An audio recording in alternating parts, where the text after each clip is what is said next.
Hey everyone, welcome to Draw Anime Academy. My name's Christina. In this video, we are going to be continuing this painting and finishing it. So in the last video, of course, I just went through almost an hour, or basically an hour, of just painting most of the important things like, highlights, not highlights, values, light and dark, colors, and all that stuff. So now we're going to be doing the fun stuff and just start detailing. Now, detailing can get rather time consuming. And the reason is because, and this is what a lot of beginners do, is because they start on detail too fast. As you can see, in under an hour, or over an hour, a little bit over an hour, we already finished this, or I already finished this piece up to this level, which is good enough for if you're not picky. But I want to clean it up more, just because I would just want to show you guys how you can approach it. And as you can see, just kind of a little recap of what I did. I painted a lot using like larger brush strokes because that actually speeds up the process a lot faster, right? If you only just do small strokes every time and, just continue with that pace, you're going to go very slow. However, if you go bigger, you can have a bigger and wider range of area to cover, and it won't be as tedious, and it'll go a lot faster. So, for those of you who are beginning and, just beginner artists in general and are wanting to go faster, start with bigger strokes, right? Start big to small. And then when you're comfortable enough, then go, then reduce your brush size.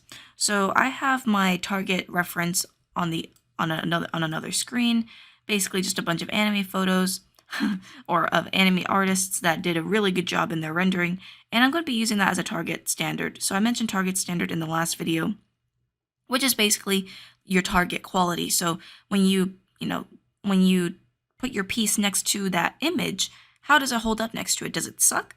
Or does it actually look pretty good and hold up next to it?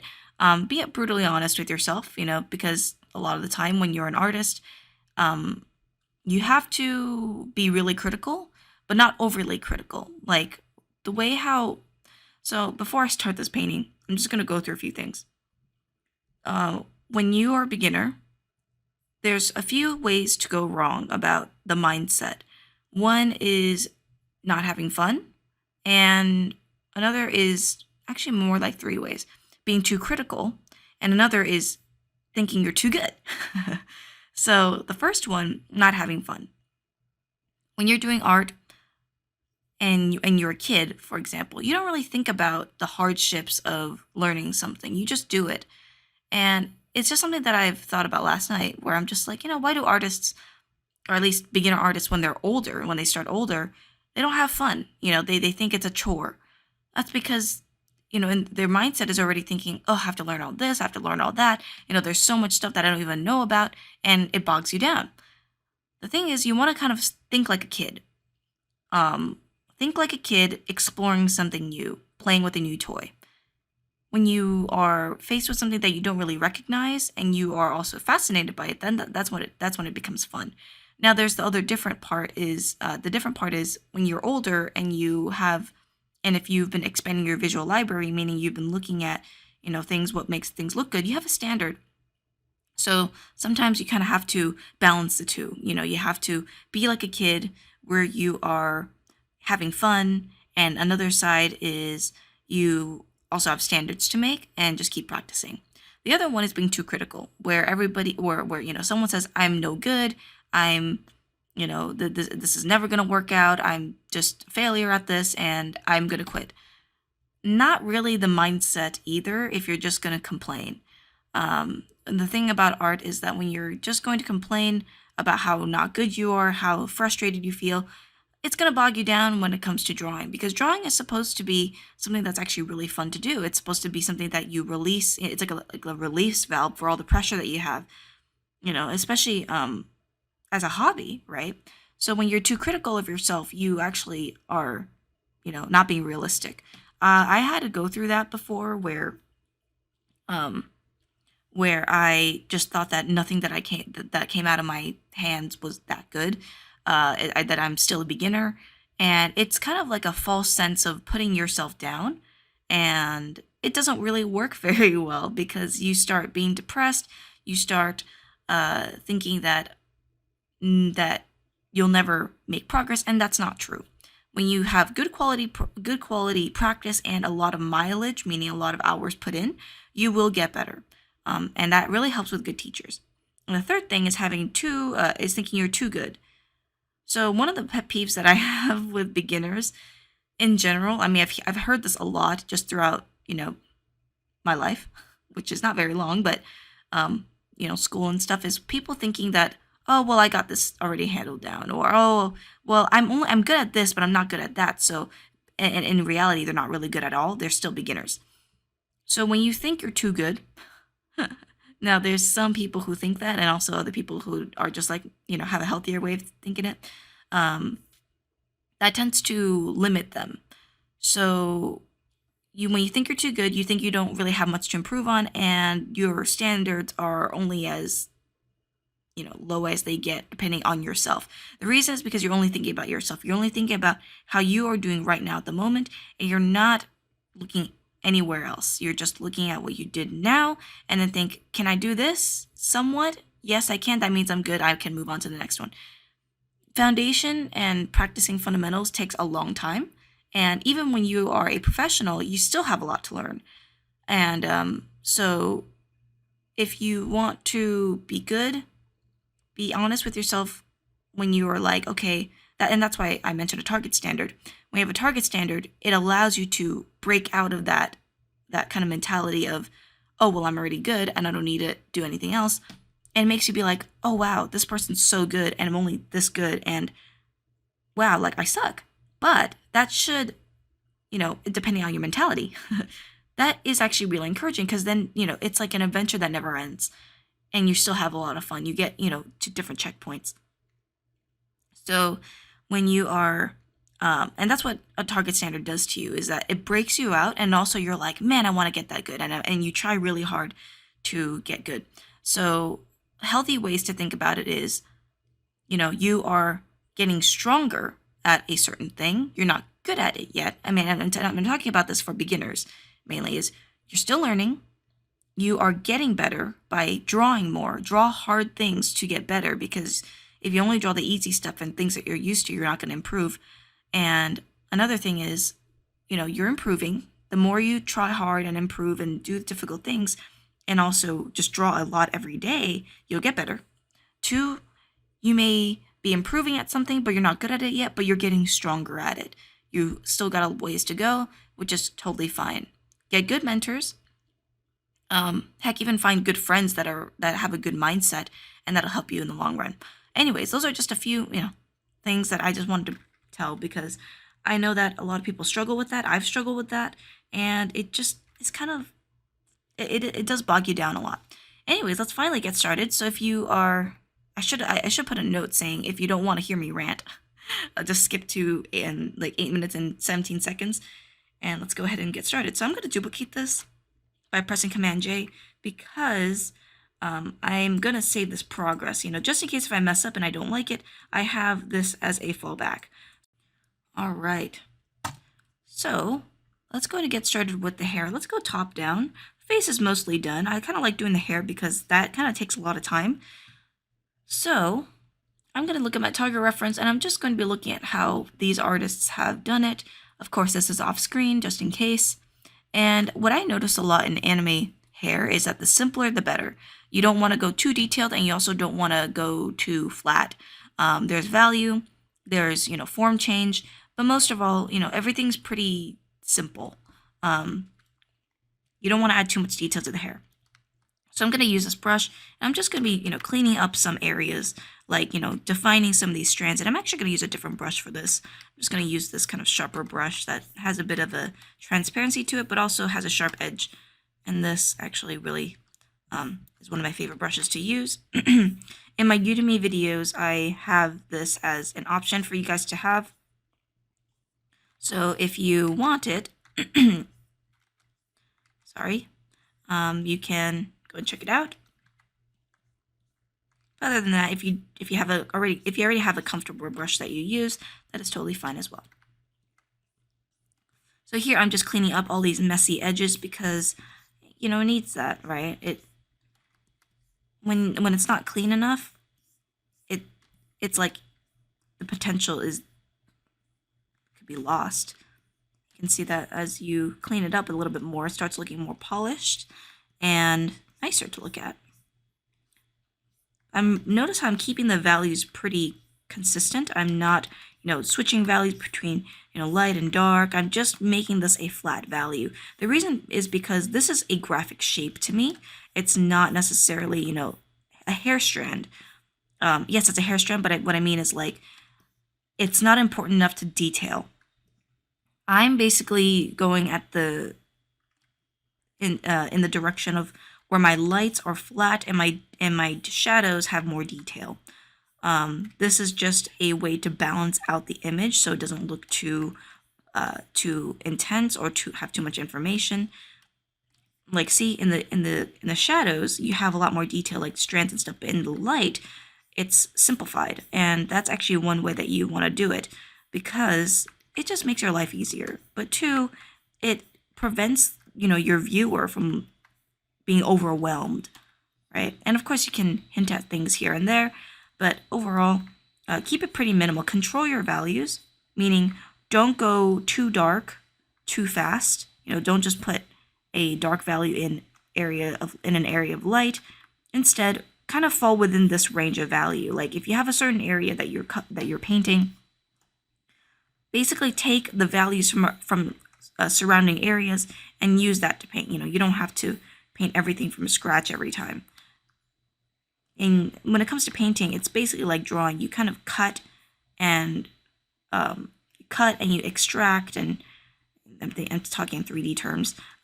You basically just push and pull out certain things that you want to be seen, and certain things and pull back things that you don't want people to see. Here I'm basically simplifying these curves here, not curves, these values. When I'm drawing, I can't really multitask sometimes. So notice that as it gets sharper, it looks simpler and therefore easier to digest. In an area like dark areas like eyelids and all that stuff, that can be kind of accentuated just a little bit. Usually anime artists tend to put in shadows towards the beginning of the eye, or like the inner corner of the eye, and then have everything kind of fall back into space, which is actually a really nice way to do things because, once again, you don't want to make too powerful of moves or strokes. And if things, get a little bit too dark, you can use the neighboring values to lighten it up just a little bit. So right now, once again, I got to focus on the hair. I'm not going to focus on anything else for now. Just kind of refining some areas, sharpening some sharpening edges that need to be hardened, like, have a sharper edge to it rather than a round edge. And with hair, that's really easy to do. But notice I'm not zooming in, completely like this. I'm not going into tunnel vision. I'm keeping at a good range where I can see most of, my drawing, but I'm not going in, I'm not using a microscope to see. Some beginners tend to go too close, and that ends up giving them tunnel vision.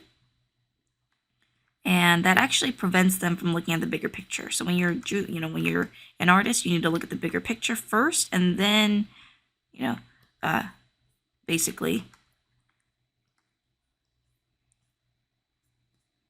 and then look deeper. And that's just more of like an efficiency thing. Here I'm just adding eyebrows, making it kind of transparent because, you have hair overlapping it. So you just want it to be slightly seen, but not entirely. Areas of pockets of space that I should have painted in or need a little bit more information.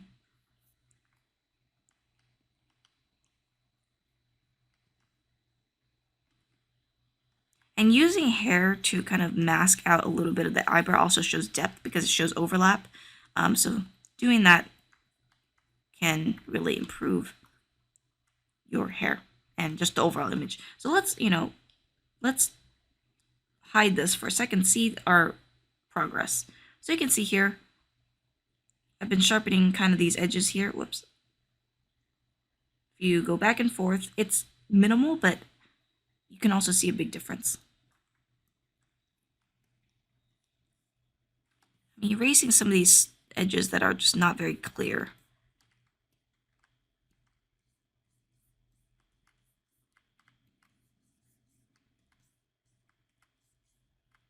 I'm also using highlights to show form. Shadows, light and shadows show form a lot. So you don't have to use a lot of line work to get your desired effect. That's what painting is for. Painting is basically just painting something is basically just, how do I explain it? Using light as a tool. A lot of the time, light actually sculpts your subject. So you really want to make sure that you're lighting in a way that is best for your character, because light is what shows you things, light and shadow.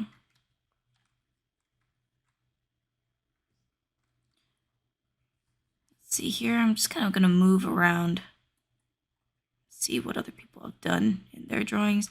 So what I notice as well is that some people do highlights where they kind of draw a big mass and then they carve out using the shadows, and then they add like a bit of subsurface scattering along the edges. And I think that's what I'm going to do. I'm going to try that out, see how that looks. So I'm just going to draw a big mass, and then I'm going to carve it out. And I'm not going to add it in, everywhere. I'm just going to add it around this top area here.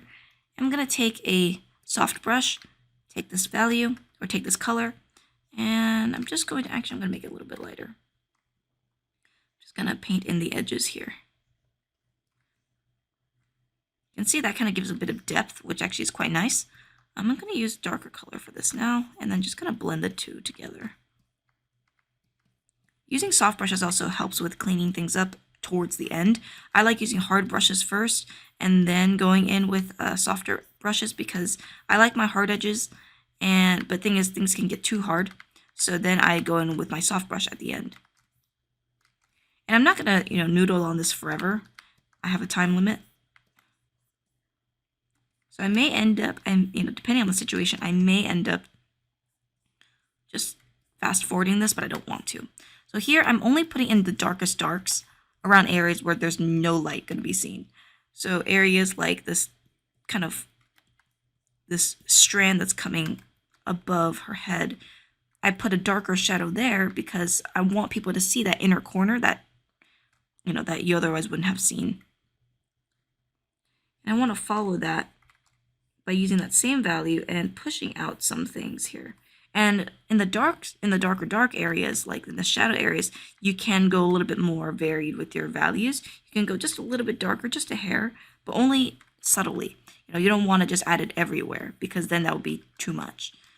I want to add it in areas like underneath the ponytail, kind of change my hues a little bit, make it a little bit more red.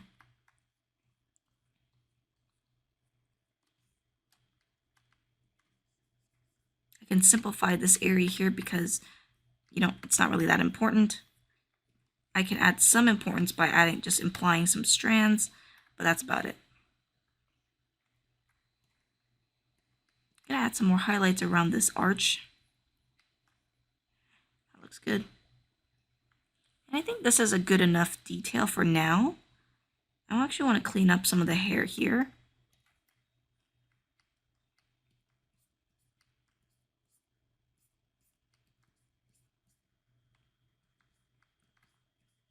And by the way, anime artists take a long time to make these kind of pieces because they're basically doing everything by hand. And I think that's just the way how the industry is. You do everything by hand, and you also have like this kind of formula. So a lot of the time, art is just having a formula and trying to make things look good with that formula.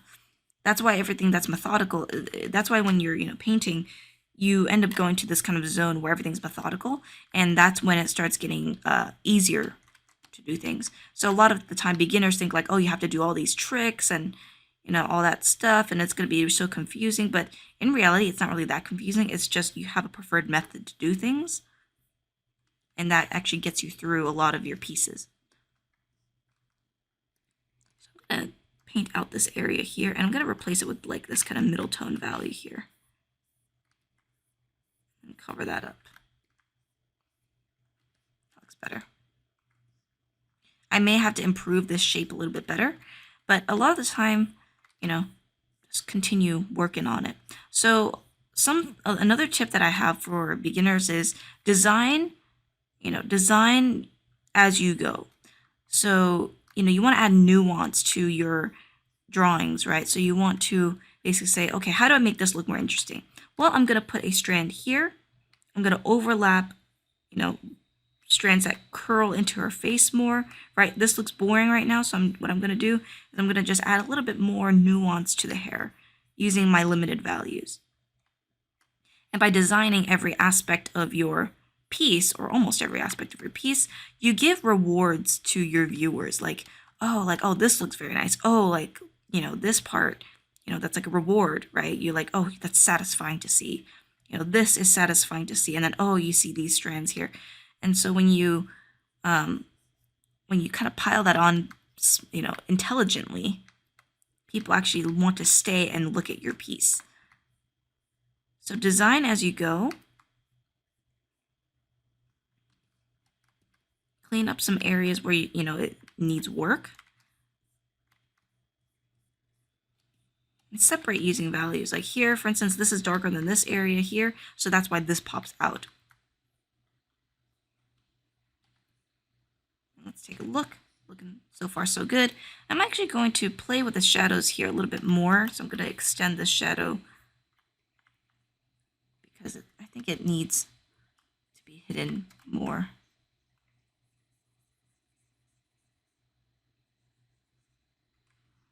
That's better. Looks like it's more in shadow.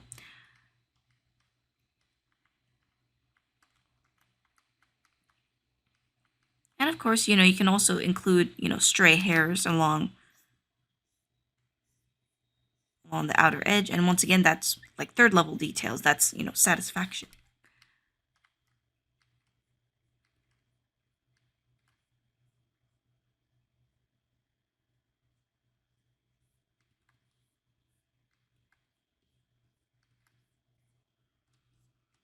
So if I don't talk, by the way, it kind of means I'm in the zone. But I'm going to try to talk as much as I can. But sometimes talking slows me down in the process, and you guys end up getting a super long video that you probably won't get through. Not calling you out or anything. I do that too. But yeah.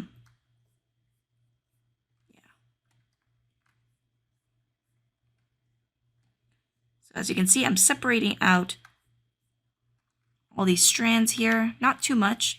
I have some pockets of simplicity, some pockets of interest, and that gives like a nice balance to the whole piece. So detailing is actually one of the more fun parts and also one of the more tedious parts for me. I tend to get kind of impatient and I just want to end this already. Like I just want to be done. But then I'm like, oh, but there's also satisfaction in, staying for a little bit longer. So one thing that beginners tend to do is they don't know when to stop rendering. A lot of the time they over render, and I had this problem a lot because I just didn't know where to end.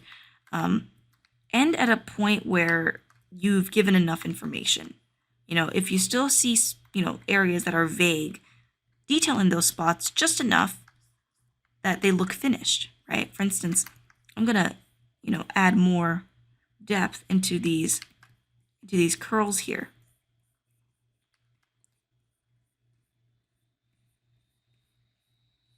And over rendering happens when you're not experienced. I get that way a lot, but a lot of the time it's just understanding what you need to emphasize. So here, I'm going in with the curve, the curve of her hair. I'm going to erase this part here because I don't think it really needs that unless I really think it does, but for now. And then I'm going to add just a slightly darker value just to hint at, this turning edge here and around this part as well. Then I'm going to emphasize, some highlights, along the hair as it's kind of turning towards us.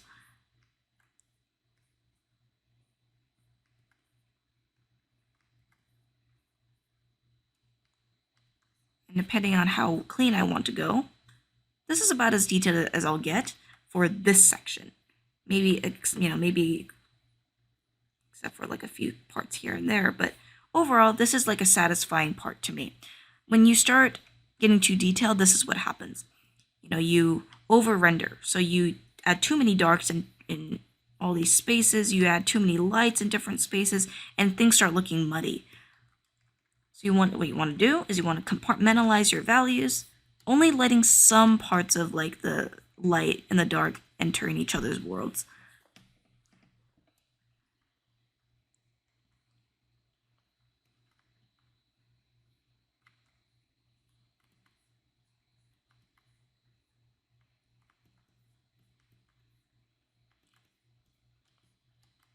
Here, I'm just kind of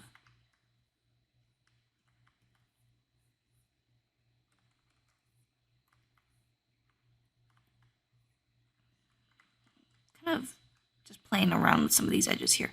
So notice how right now, even though this is kind of a not too bad looking shape, it still needs a bit of work. The reason why is because it needs a little bit of overlaps.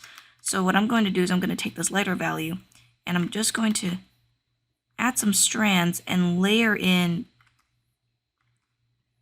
some, stray hairs.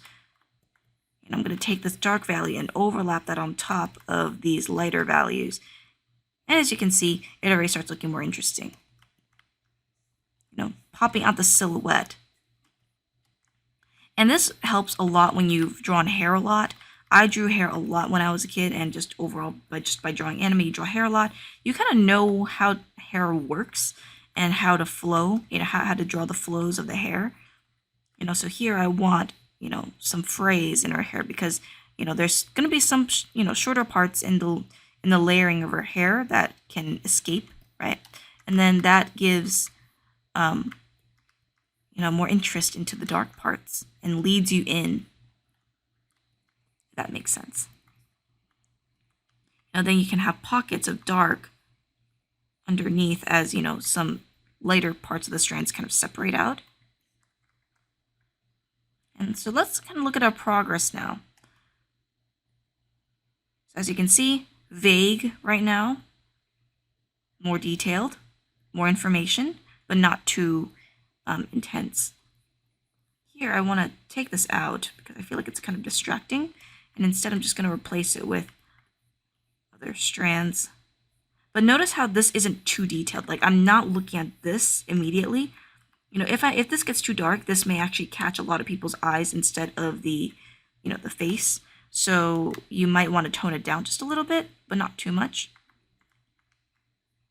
Here we can add in, more layers. I always have an excuse to ask yourself, what more can I add that will make it better? Don't just blindly add things like, oh, well, I'm just going to add whatever strands without thinking about it. You have to think about, where you're placing all these, bits of interest, right?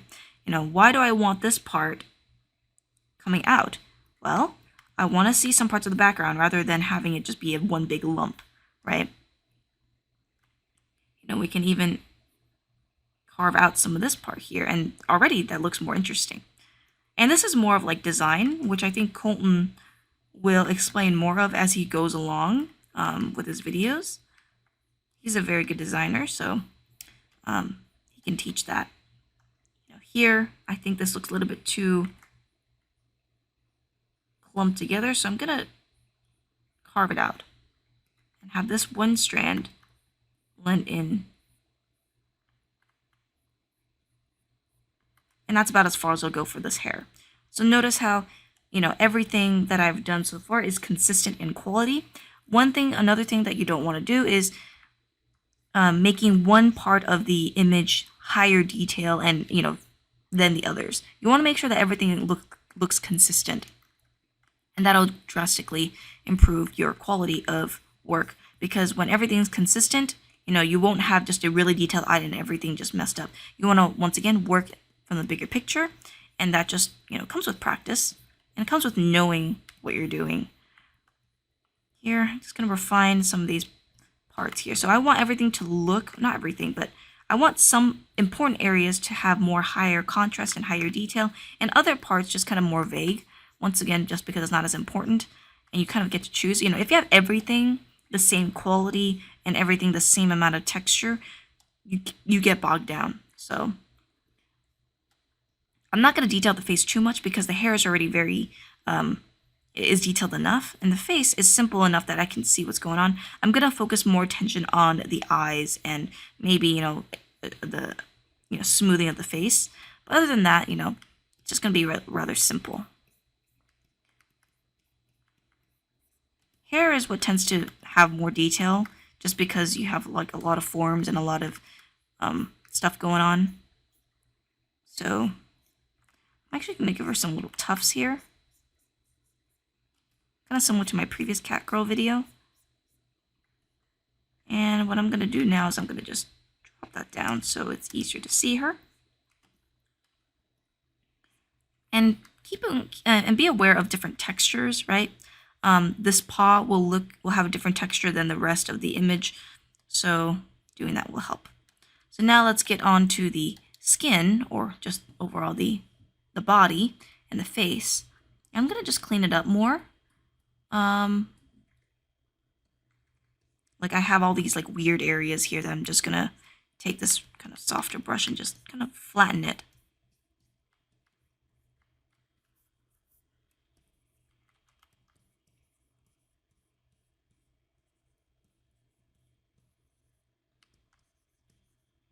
I'm using a wrong brush here. I'm using a soft brush, which in itself is not bad, but I don't want that kind.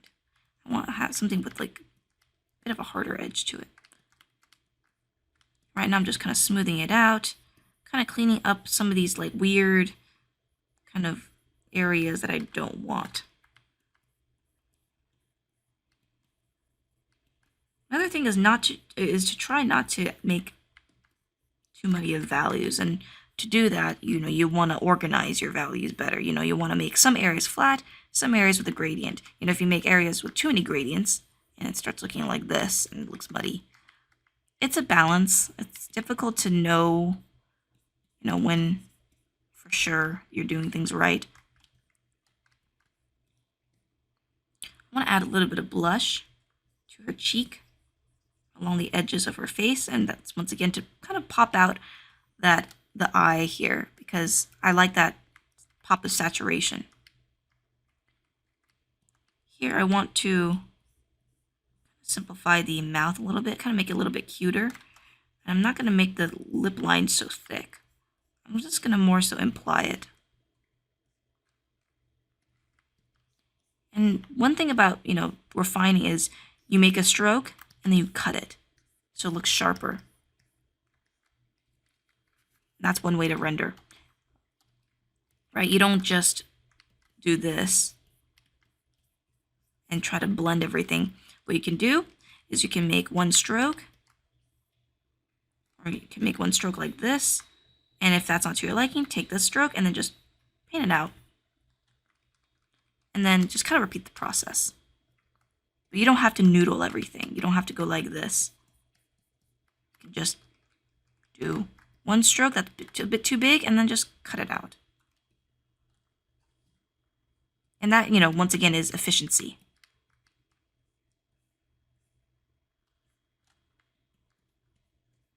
That's what's called brush economy, which Colton will probably explain to you later on. Now here we have a bit of a line work here, so I'm just going to erase that. Erase all these like weird edges too. So I'm pretty happy with how the overall face is looking. Everything's pretty much smoothed out. I want to add a little bit of gloss to her lips. So I'm just going to add a little bit of this rosy red color, and then just not shade in, but just kind of paint it in really smoothly. And as it gets closer to the inner lip, it gets a little bit more saturated with red. And that's, once again, kind of gives it a little bit pop of color. And if you want, you can even add some, like highlights, just to give her a glossier look. keep the teeth pretty flat. You know, you don't want to draw the details like this because even though it may look like it, that's not really the case. It's actually more of a graphic shape to teeth.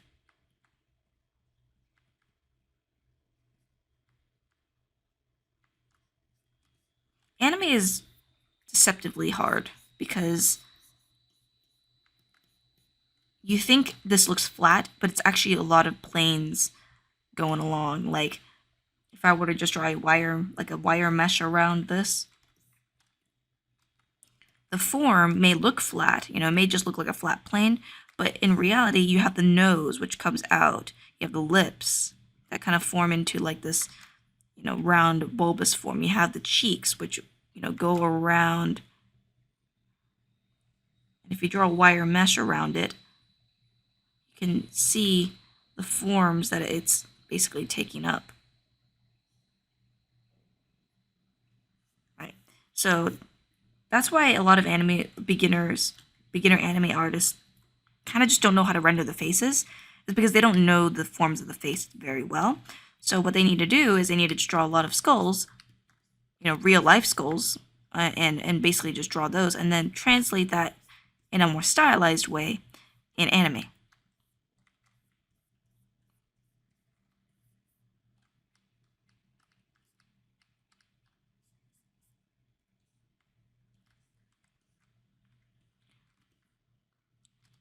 That's looking pretty good. I'm gonna intensify the darks around this area, around the neck here, once again, just to kind of pop out some things. And I'm just using a darker red for this because it's more saturated. There you go. So let's once again compare. Whoops. So actually, let me move this down so it's easier to see. So before, after. Before, after. You see some areas are cleaned up better.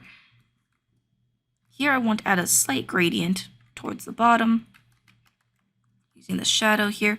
And I'm going to magic wand tool select this so it's easier to do that.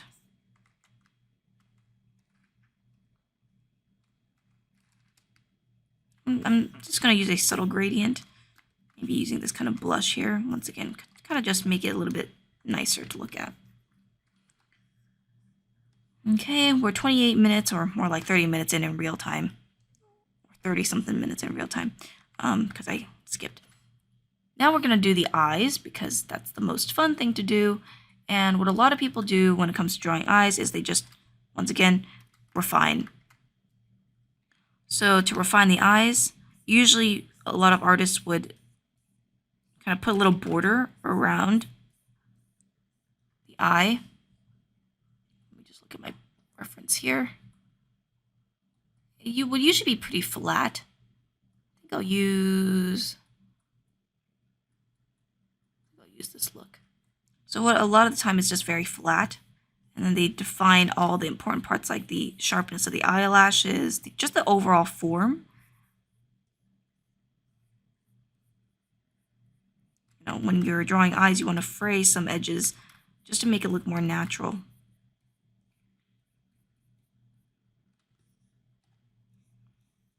So right now, everything's getting sharpened up.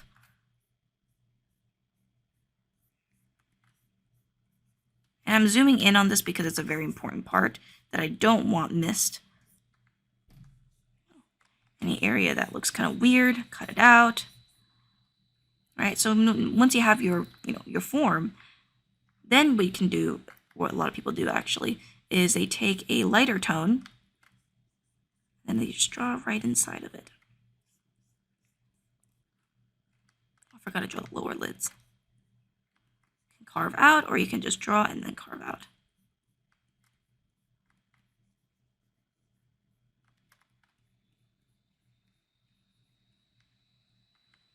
As you can see, this may look white, but it's not.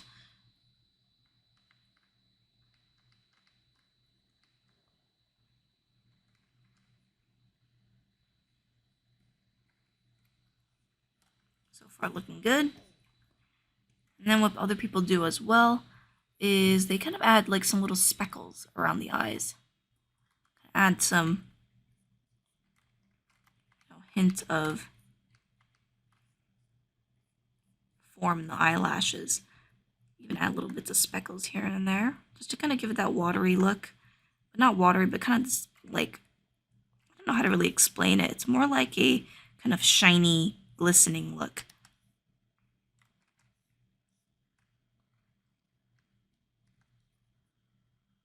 And what they do a lot is they actually intensify the redness around the edges of the eyes just to pop it out a little bit more.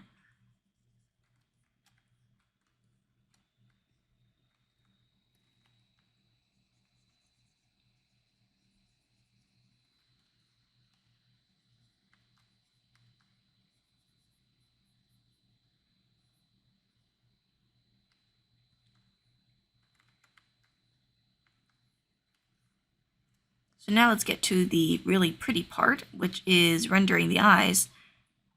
It depends on if you want to go simple or if you want to go really glittery. A lot of the time it's actually quite simple. So what I'm going to do is I'm actually just going to repaint this eye here because it's going to be a little bit distracting if I was just going to paint over everything else. So right now it's going to look really weird, but it's going to get better. So right now, this is what her eye looks like. I'm just going to redefine some of these areas, and I'm going to make a little dark outline around the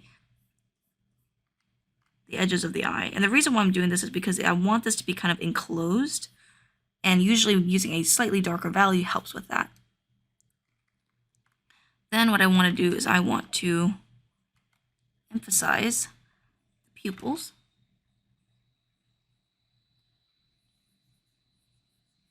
And then just mark out the darker darks.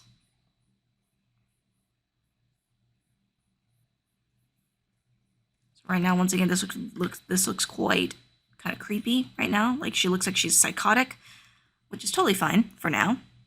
And then what you want to do is you want to, I'm actually going to take this round brush here. So you want to start gradually pushing out some of these lights. So here, the light will be coming out from here because the highlight's going to be here. So you want that to be the opposite. You want it to gradually come out in the light. Generally, there's also like this, I'm just looking at my reference here.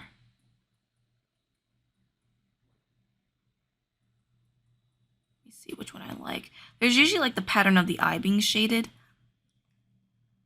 So they use a darker value and they would kind of just hint at some of those areas here. They would even take some lights and just imply that as well. So if you want to do that, you can.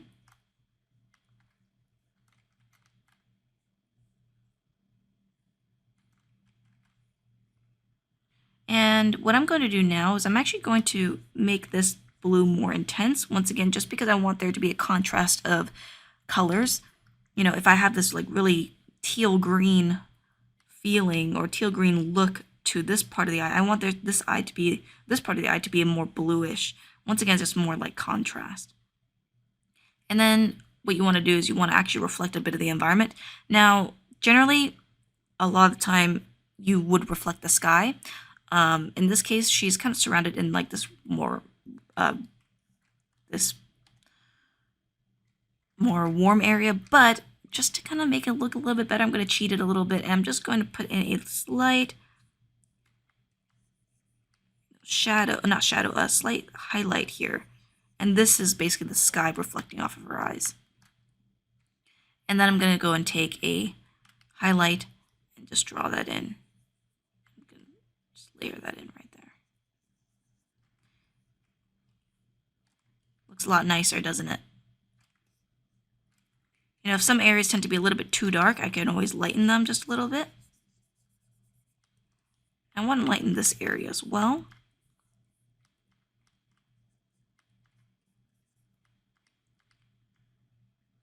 Generally, the pupil, if you don't just make it pure black, it generally looks better that way just because it kind of gives it more depth.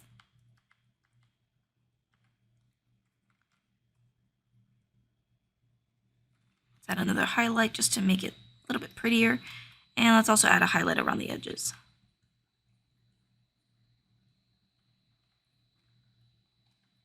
So as you can see, before and after. Now let's do this one as well.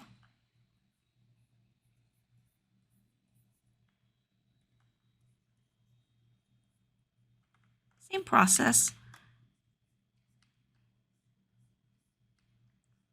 Finding this dark edge and then drawing in the pupil. And then taking these colors and adding that bit of bright green and indicate, the pattern of the eye a little bit.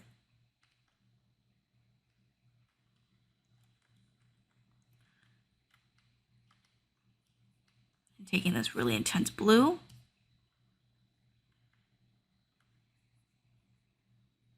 And look at the other eye just for reference, and it'll generally look pretty good. Let's add in the highlight. Let's add another one. Let's add in some highlights around the sides. And there you have it. It's pretty good. I'm actually going to intensify the saturation around the front part of her lids, or the inner corners of her lids, just to give it that nicer feel to it. I'm going to also darken the whites of the eyes on this side because it looks a little bit like kind of flat.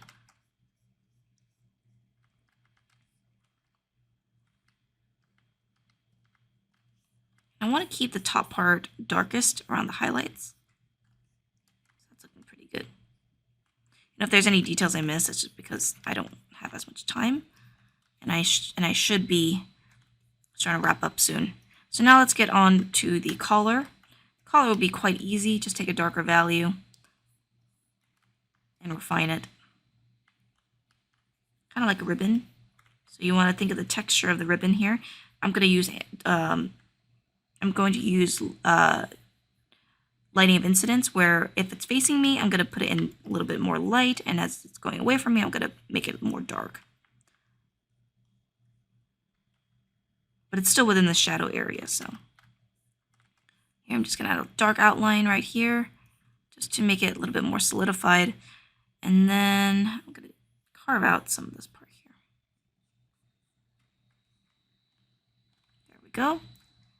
Doesn't need to be too intense or too complicated. Here towards the back, I'm not going to do too much because I think I'm pretty satisfied with how this looks already. I would say just kind of paint out the lines.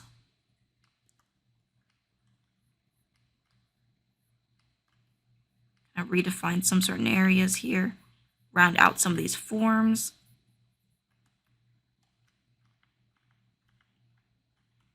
I'm going to add a little bit more brightness along the edge of her face.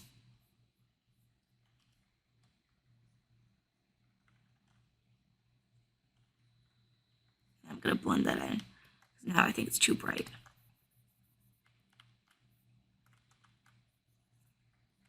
That's better. So let's compare and contrast. Before, after, before, after. It's on the good track. Now let's do the paws, because I think that needs a lot of work right now.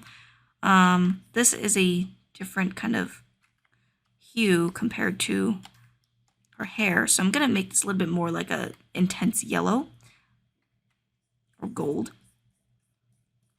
And all I'm really going to do is, when you're doing texture, once again, work big and only indicate texture when necessary. You don't have to indicate it everywhere. Like I would indicate it. Let me use this brush here because it's easier with sharper edges. I would put a lot more texture around the silhouette and areas of transition.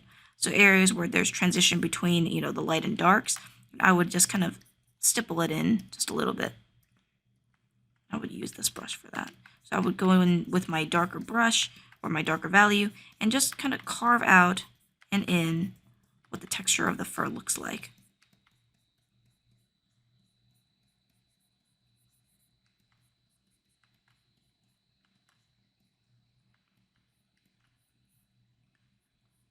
Draw claws. You just want to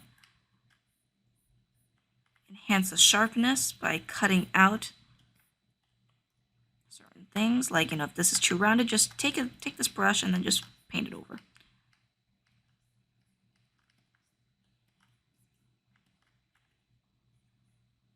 erase some unnecessary lines. You can even use that to sharpen the claws as well. It's not looking too bad. You know, and I may be wrong about how the anatomy is. I don't really care because this is just a little silly painting. Actually, I should care, but I don't. I know that cats, I think it's more like in the middle. Let me just try and, let me just check, just in case, because it may actually end up proving to be a little bit more realistic that way too. So, cat claws.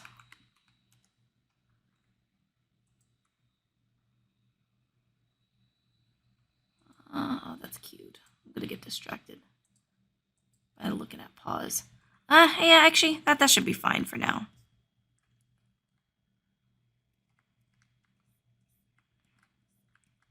It's good enough. It's like you can tell that these are cat paws. Okay. And then I'm just gonna shade in the darker areas here, keep it pretty consistent.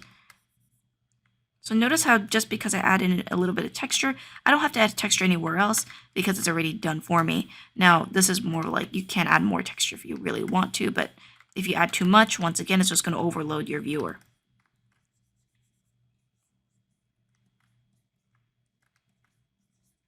So keep it minimal. This claw needs to be curved in more like this.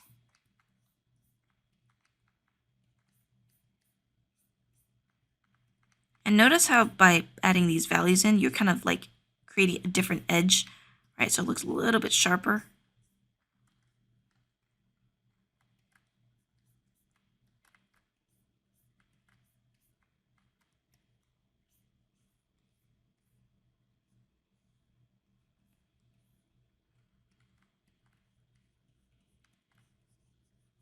Some texture of the fur, and then the jelly bean pads. Jelly bean pads don't really need to be all that sophisticated. Just need to round them out. So I'm going to use my soft brush, or my kind of semi-soft brush, and I'm just going to render in the middle tone a little bit. And then I'm going to imply form going away from us by darkening some of these edges here.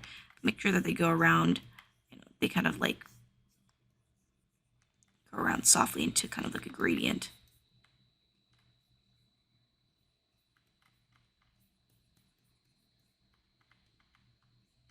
This one her with a little bit more light, just to show the thumb. Paint out the lines here.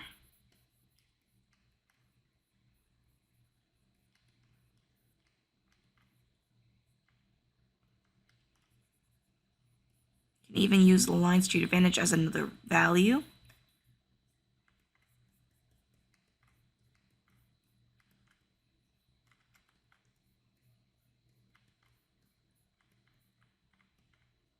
I'm not going to noodle with that anymore, so I think that's good enough. Add a little bit of light around the wrist, and add a little bit of texture of fur. So think of it as like hair as well. That'll be a lot better. Okay, so that's looking good. Her nails are looking sharp, which is a good thing for her because she needs to keep her nails sharper. And then let's go ahead and kind of just render out the cloth, or not the cloth, the fur here as well. If you want, you can even add a little bit of, nuance, adding, more shape language, cutting out some certain parts if you want. All depending on you. Add in some darker darks. Take some of this and apply that in here. Kind of define some of these shapes better. That's all about refining, right? Add a little bit of light.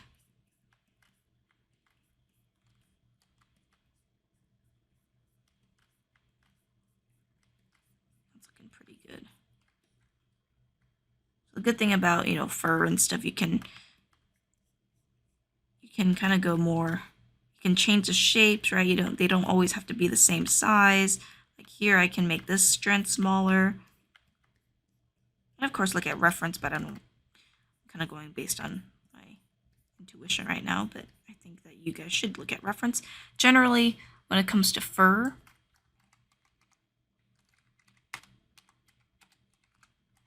there's areas of texture.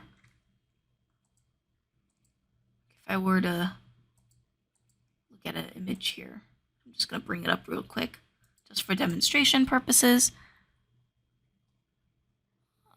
Sorry if I'm going too far from my mic sometimes, because I'm leaning back. I'm trying to find a good picture. I guess this will do for now.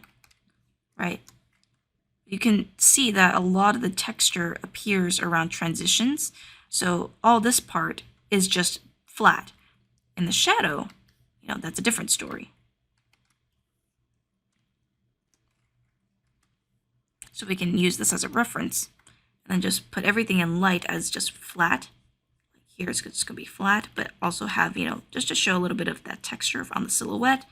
And then as it gets darker, you would see more of that relationship of what the fur texture is like. Same thing here, right? Add in more information.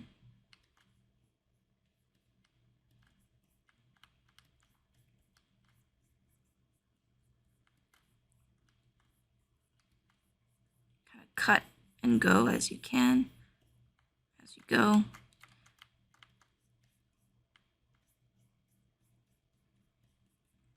And there's your fur. Let's add a little bit of dark around her arm here, just to pop it out a little bit more, and also towards the end. That's looking good. And I painted on the wrong layer, so I'm going to fix that. Cut, and then paste. All right, so now let's go ahead and finally finish off by kind of refining the arm a little bit more. I'm going to use a soft brush for this because I want to soften this shadow here. It's not looking bad, it just needs to be cleaned up. So here I'm just going to soften this, subsurface scattering area here. And I'm also going to draw my strokes following the form of the arm. Now, here I'm just using a soft brush, but a soft brush can be used for this really nicely. See, as you can see, soft brushes can really define areas, where I'm going to do this real quick. So here, the rough version. With the soft brush, you can easily just kind of round out some of these harder edges and actually make it look more voluminous. And actually, Will Weston uses this. He likes to use a lot of the soft brush for rendering, just because it kind of is like a quick way to render. But then he goes in later and actually kind of refines some areas, like he would add a little bit more texture. And I'm talking about Will Weston, which is the teacher that I took classes under. He's really, really good, and I really recommend that you guys try and find him on Instagram or YouTube. I don't think he goes on YouTube. He has online classes though. But take one of his classes, or get like one of those online. Get one of those classes that isn't live, and just watch how he teaches, and it's just amazing. Anyway, so here I'm adding just a little bit of texture just along, the core here, and that once again gives it a little bit more interest, right? All right, so now let's actually just add in some final touches. I'm just gonna outline some of these, or kind of just like draw in some darker areas along the pockets here, and then we'll be done. And yeah, we are done. All right, so that is pretty much it for this video. Let me know what you guys think. Hopefully that this helps a lot.